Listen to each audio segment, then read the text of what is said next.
Howdy, I just wanted to share with you a Sig Sauer that I find to be my favorite Sig. It's something I really enjoy going out to the range and shooting.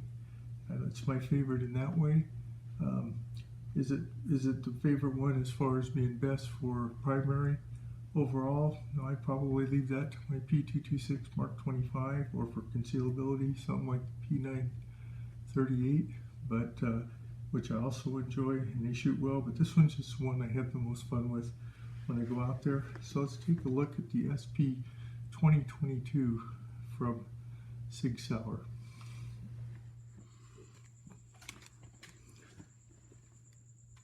Desert Boy here. Let's take a look at this SP 2022 from Sig Sauer. Now, I've had this for a while. When I got the case, of course, like every firearm, there's a operator and safety manual hopefully with it. You want to make sure you read this. There's important safety information about the operation of it. Make sure you're clear on how it works and get any questions answered before you use it. They also give you a little decal. Good information in here always.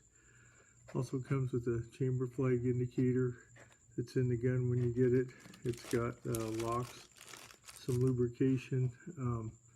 This particular one is a nice package. It came with a holster. So you have a holster right here. Kind of a nice paddle holster that came with it. And of course, what we'll want to do, one of the things we'll want to do is check the weapon safe. So let's go ahead and pull the magazine out. We can see the magazine has no rounds in it. Underneath here, we'll talk about that in a minute, but underneath here, it came with two magazines. This magazine is empty as well.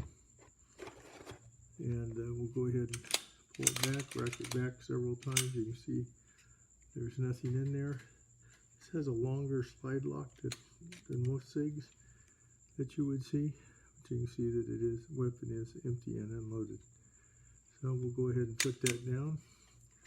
And this has a decocker. This is a double action, single action semi-auto. So the first trigger pull is about 10 to 12 pounds usually. And then the second one is probably in the 4 to 6 pound range. But once again, when at the time I purchased this, I was living somewhere where there were magazine restrictions. So there was only 10 round magazines it came with. So you can see it seats in there really positively. And it has a little finger extension down here. Some people like that, some people don't. Makes it a little bit taller as far as height. It's 5.7 inches. It's 29 ounces with the magazine empty. It's 1.4 inches wide, which if we take a look at that, we can see it's probably just a little bit narrower than say a 226, which I think is 1.5, and it's got Sig Light night sights on it, which is a nice addition for this particular weapon. It's a 3.9 inch barrel. It has a 7.4 inch overall length. It has a 1913 type accessory rail here, so you can put lasers or if you want to put a light on there or something like that. It's a stainless steel slide with a nitron finish. It does have a polymer frame. Of course, there's some steel components in the bottom part of it for the slide to fit on. But overall, it's polymer. It is a full-size semi-automatic, and this one is in 9mm. It also can come in 40. If it got the standard, what I call the higher capacity mags in it, but as a friend reminded me, those are actually standard capacity mags, because the state I'm in now allows that, because I've moved from the state from where I bought this. They would be 15 round mags and not just 10 round magazines. We'll go ahead and pull that out for right now. It's a great value as far as gun. It is significantly priced lower than some of the other SIGs. I will say that. And if I remember right, this also does come in a flat dark earth color.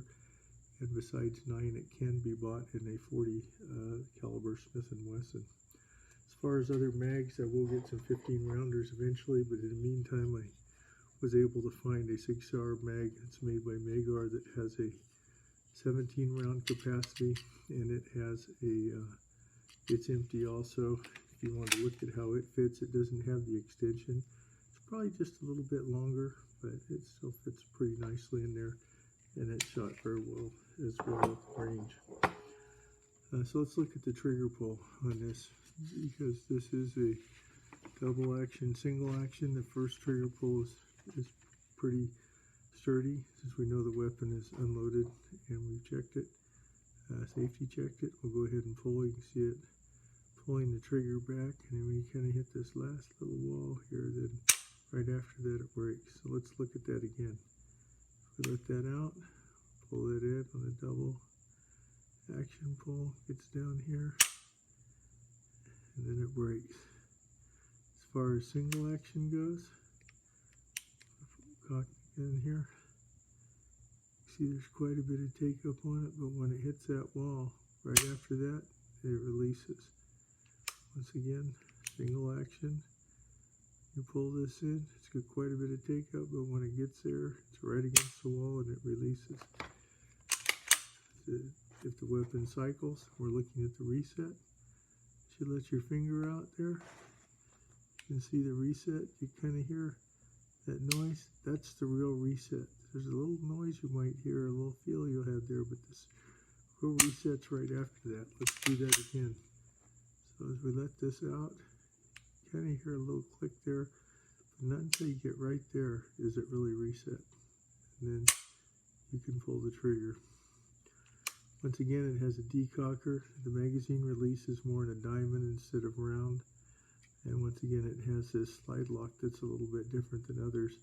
It actually pushes out from the other side when you lock it out, and it pushes out more like a 1911 versus having takedown levers like the other SIGs. But once you get it apart, it's pretty much the same inside, the way the springs are and so forth. This does have a plastic guide rod inside of the spring. Some people like to replace those with metal. I haven't had any issues, and I put quite a few rounds through this and have been very satisfied with it overall. So once again, if we put this back in here, you can see what the profile of it is overall. One thing that's very nice about this particular one is it has a changeable back strap. So if you have this back strap here, you can take the other one off and see if this makes your fit for your hand better.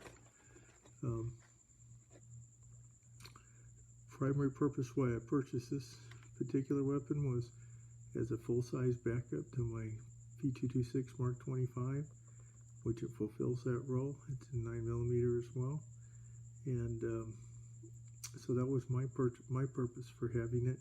Having the night sights on there was a nice feature, because my other one, the 226, also has those. And since it was a double action, single action, it made it easy since both guns function similarly. I did look at other guns like a Glock 17, Glock 19, Glock 34, different M&Ps from Smith & Wesson, but in the end I just decided I like this best. I kind of like the high bore access, and I like the DASA part of it with having a hammer instead of the striker fired weapons. You have to find what works best for you. That's one thing that's very important, is that you spend the time to find a weapon that works best for you, for whatever purpose you're going to use it for. Take the time to talk to experts. Remember, I'm a hobbyist. I'm just kind of sharing my thoughts and opinions on how this works for me. But talk to your certified gun dealer, instructors that you might know, and other professionals. Make sure you get good information about what works best for you. You could probably use this for concealment. Once again, if you're going to do that, make sure you're in compliance with all local, state, and federal laws. Any testing you need to do, any permits that you need to get, any CCW, concealed carry type permits that you need, make sure you're following all the laws. Even if you're carrying open or whatever, make sure it's all in compliance with all those laws. And once again, you know what purpose you may need this for. You have to explore what works best for you. As I said, this is a little bit lighter than, say, a 226, so sometimes I think that's why I enjoy shooting a little more. It's a little bit shorter, but it still shoots very well.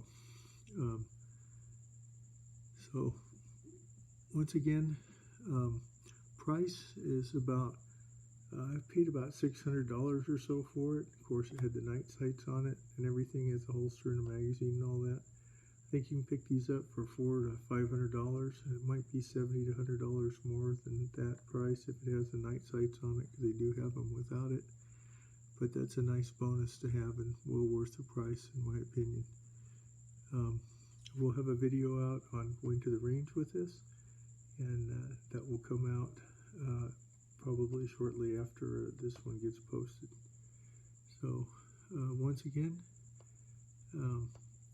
appreciate you taking the time to take a look at it. As always, you want to be safe on the range and everything you do in life. And if you want to like and subscribe, I'd appreciate that. Thanks for watching the Sig Sauer SP 2022 video.